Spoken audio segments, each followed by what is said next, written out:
Hello and welcome, saya Seno Adonis dan pada video kali ini kita akan membahas mengenai Jack the Ripper.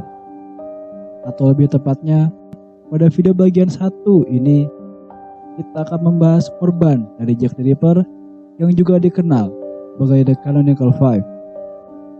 Dan kita berharap pada akhirnya dapat mengetahui identitas Jack the Ripper yang hingga saat ini masih menjadi sebuah misteri.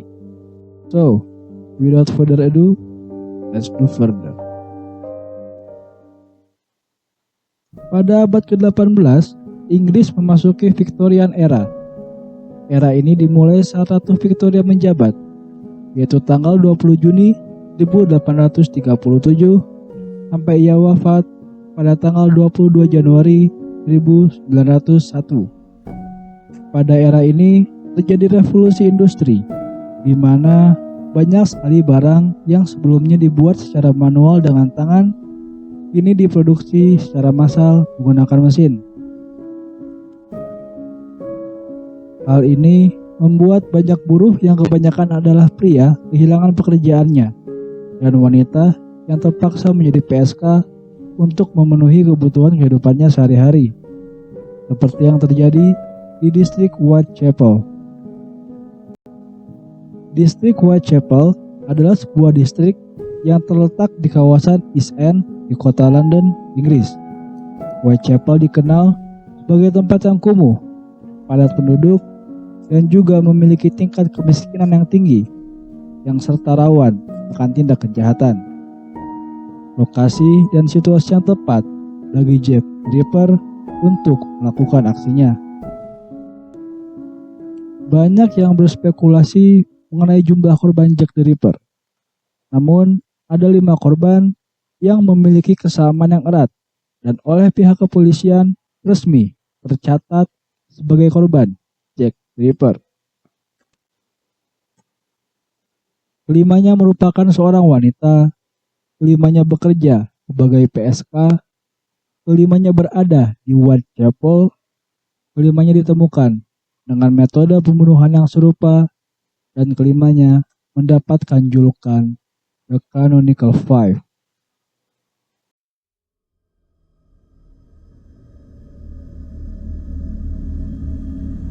Charles Cross yang sedang dalam perjalanan menuju tempat kerjanya menemukan sesosok tubuh wanita tergeletak di pinggir jalan. Di saat yang hampir bersamaan, Robert Paul yang juga dalam perjalanan ke tempat kerjanya bergabung dengan Charles dan kaget setelah melihat apa yang Charles temukan. Paul mengira wanita tersebut masih bernafas, namun Cross meyakini wanita tersebut telah tewas karena kondisi tangannya sudah terasa sangat dingin. Lalu menyarankan bahwa tindakan yang paling tepat pada situasi itu adalah dengan mereka berdua melanjutkan perjalanan ke tempat kerja masing-masing, sambil berharap menemukan polisi yang sedang berpatroli dan memberitahukan mengenai temuan mereka itu.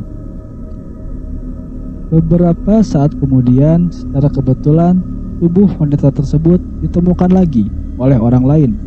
Beruntung, orang yang menemukannya kali ini adalah seorang petugas polisi.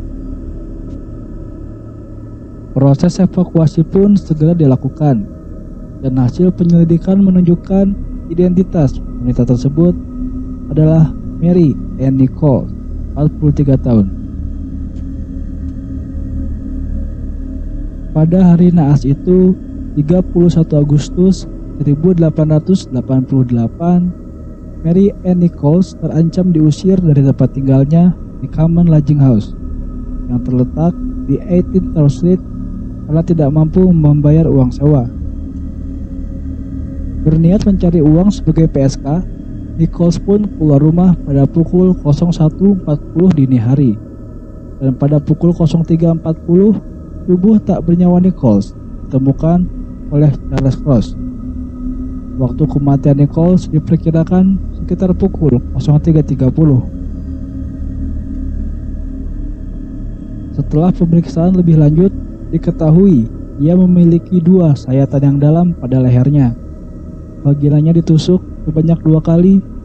Selain itu, Perut Nichols pun dalam keadaan robek, namun tidak ada organ yang hilang ataupun dikeluarkan.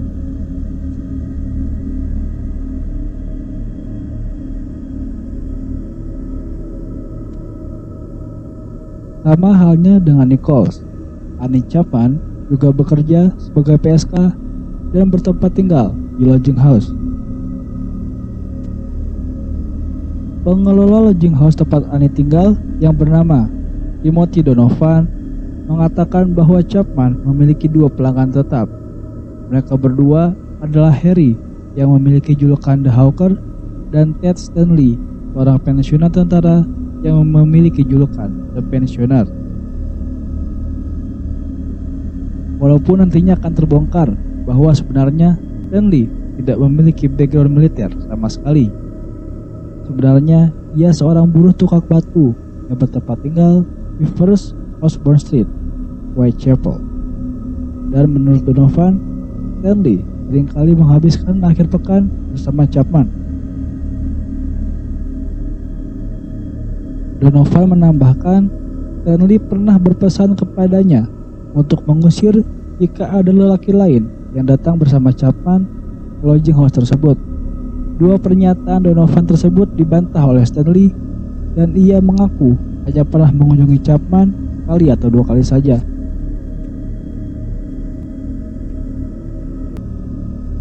Pada tanggal 8 September pukul 01.35, Chapman menemui Donovan.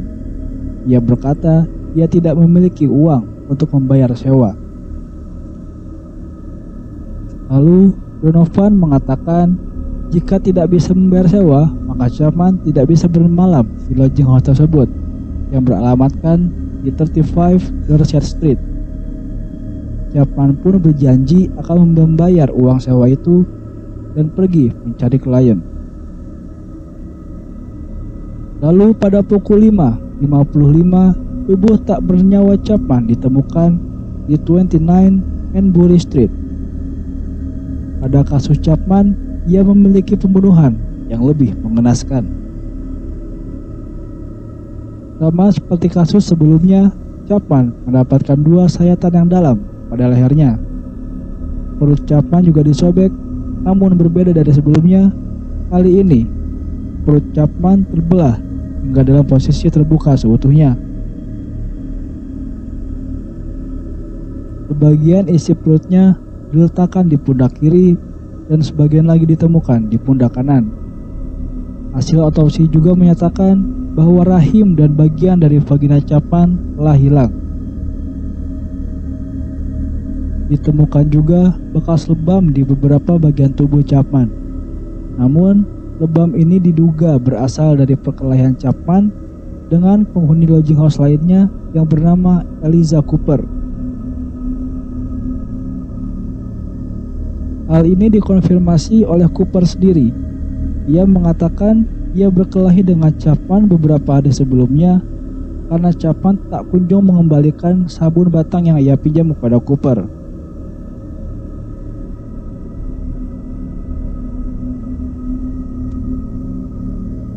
Pada tanggal 29 September, di lokasi 40 Banner Street, diadakan perkumpulan rutin sebuah klub.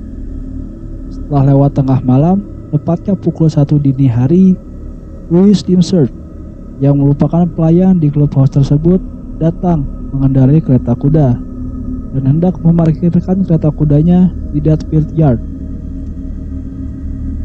dan masuk ke clubhouse dari pintu samping. Namun ternyata di depan pintu samping clubhouse tersebut tergeletak tubuh seorang wanita. Louis yang terkejut bergegas memasuki clubhouse untuk memanggil orang-orang di dalam, dan dalam waktu singkat terbentuklah kerumunan di sekitar jasad wanita tersebut. Korban diidentifikasi sebagai Elizabeth Wright. Ia memiliki luka sayatan yang dalam di lehernya, namun yang membedakan dia dari korban yang lain, tubuh Wright tidak memiliki luka lainnya. Dari kesaksian salah seorang anggota klub yang menemukan Stride, ia mengatakan masih dapat melihat darah yang mengalir dari leher korban dan membentuk genangan di sekitarnya. Kondisi fresh kill inilah yang membuat banyak orang berspekulasi bahwa si pelaku pembunuhan ini sedang berada di tengah-tengah aksinya saat mendengar kata kuda Louis datang, dan terpaksa menghentikan aksinya untuk bersembunyi di Dutfield Yard. Lalu saat Louis masuk ke dalam clubhouse, si pembunuh ini melarikan diri. Ada hal lain yang menarik dari kasus Elizabeth Wright. Kali ini mengenai kesaksian seorang saksi yang bernama Israel Swart. Swart memiliki kesaksian bahwa ia melihat seorang pria yang sedang menjatuhkan seorang wanita di depan jalan masuk Dutfield Yard. Memilih untuk tidak ikut campur, Swart menyeberangi jalan sehingga tidak berpapasan secara langsung dengan pria dan wanita tersebut. Di seberang jalan, ia berpapasan dengan pria kedua yang menyalakan rokok pipa. Lalu, pria pertama tadi berteriak, "Lipski!" Mendengar itu, pria kedua berjalan mengikuti Swart. Swart yang ketakutan mempercepat langkah kakinya meninggalkan tempat tersebut. Dari kesaksian Swart, ia dapat mengidentifikasi si wanita tersebut sebagai Elizabeth Wright, namun tidak dapat mengidentifikasi kedua pria lainnya. Apakah ini berarti Jack the Ripper memiliki rekan dalam menjalankan aksinya? Apakah rekan itu bernama Lipski?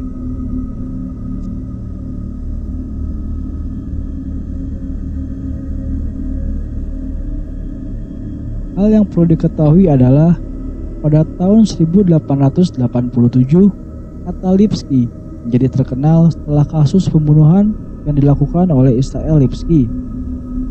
Semenjak saat itu, kata Lipski menjadi kata panggilan atau slur untuk orang Yahudi di masa itu, ya seperti N-word di masa sekarang.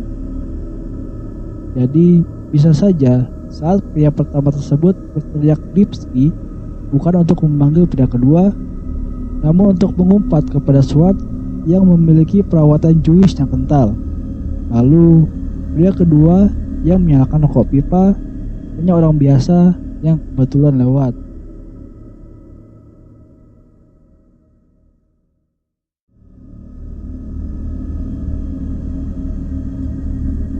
...900 meter dari lokasi pembunuhan Elizabeth Wright dan 45 menit setelah tubuhnya ditemukan, tubuh Catherine Eddowes ditemukan oleh polisi yang sedang berpatroli di Mitre Square pada pukul 01.45.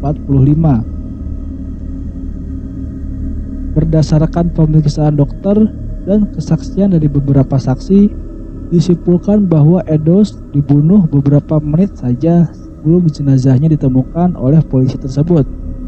Seperti kasus sebelumnya, tubuh Eddowes ditemukan dengan kondisi leher tersayat dengan dalam. Namun pada kasus ini bukan hanya dalam. Luka sayatan pada Eddowes sangat panjang dari telinga ke telinga. Wajahnya penuh luka membuat ia hampir tidak dikenali lagi. Di bajunya ditemukan potongan hidung, dagu, dan daun telinga. Perutnya sudah terbuka, bagian ususnya ditaruh di pundak kanan, dan potongan usus lainnya ditaruh di antara badan dan tangan kiri Eddowes. Salah satu ginjal dan sebagian besar rahimnya sudah hilang. Namun, kali ini Jack the Ripper meninggalkan barang bukti. Beberapa blok dari tubuh Eddowes ditemukan potongan kain yang berlumuran darah. Kain ini diidentifikasi sebagai potongan kain dari apron yang dikenakan Eddowes. Menariknya, di tembok bangunan tempat ditemukannya potongan kain tersebut terdapat sebuah grafiti berupa tulisan yang berbunyi, "The Jews are the men that will not be blamed for nothing." Dari tulisan ini, sepertinya sang penulis berusaha memberitahukan jika si pelaku pembunuhan ini adalah orang yang beragama Yahudi. Namun hingga saat ini tidak diketahui apakah memang Jack the Ripper yang menulis grafiti ini atau hanya kebetulan saja kain tersebut terjatuh di depan grafiti. Dan mungkin kita tidak akan pernah tahu karena polisi langsung menghapus grafiti tersebut dikarenakan isu antisematik yang sedang panas saat itu.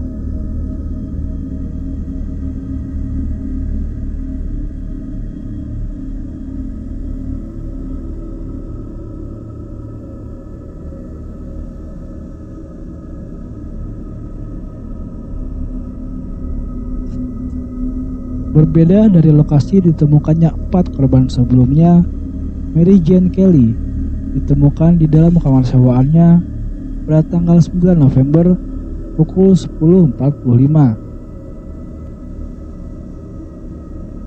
Sebenarnya Kelly tidaklah tinggal sendirian. Lebih tepatnya, Kelly tidak tinggal sendirian sampai beberapa hari sebelum kejadian. Kelly sempat tinggal bersama kekasihnya, Joseph Barnett. Namun karena Barnett sama seperti banyak orang saat itu kehilangan pekerjaannya, maka mereka kesulitan secara ekonomi dan membuat Kelly bekerja sebagai PSK. Barnett yang tidak senang dengan pekerjaan Kelly memilih untuk meninggalkan Kelly di tanggal 30 September. Hal lain yang sangat menonjol dari kasus Kelly adalah tingkat kebrutalannya yang sangat luar biasa. Bukan hanya sayatan yang dalam saja di leher Kelly, namun kali ini dilakukan hingga leher Kelly hampir putus. Wajah Kelly pun sudah hancur hingga mustahil untuk dikenali lagi. Isi perutnya diletakkan di meja kamar dan sisanya bertebaran di mana-mana, membuat perut Kelly menjadi hampir kosong. Rahim beserta ginjalnya dikeluarkan dan salah satu payudaranya dipotong lalu diletakkan di bawah kepala Kelly seperti bantal, dan payudara lainnya ditaruh di sebelah kaki kanannya. Ditemukan juga potongan hidung, kelopak mata, kuping, dan hati Kelly di antara kedua kakinya. Paha Kelly pun dikuliti hingga bersih dari kulit, sendi, serta daging. Seakan belum puas dengan aksi brutalnya itu, sang pelaku diduga kabur membawa jantung Kelly. Para ahli mengatakan proses mutilasi Kelly berlangsung secara kurang lebih 2 jam. Pada perapian di kamar Kelly ditemukan sisa potongan kain yang terbakar. Apakah ini upaya si pelaku untuk menghilangkan barang bukti, atau si pelaku sekedar memerlukan cahaya untuk menerangi proses mutilasi tubuh Kelly?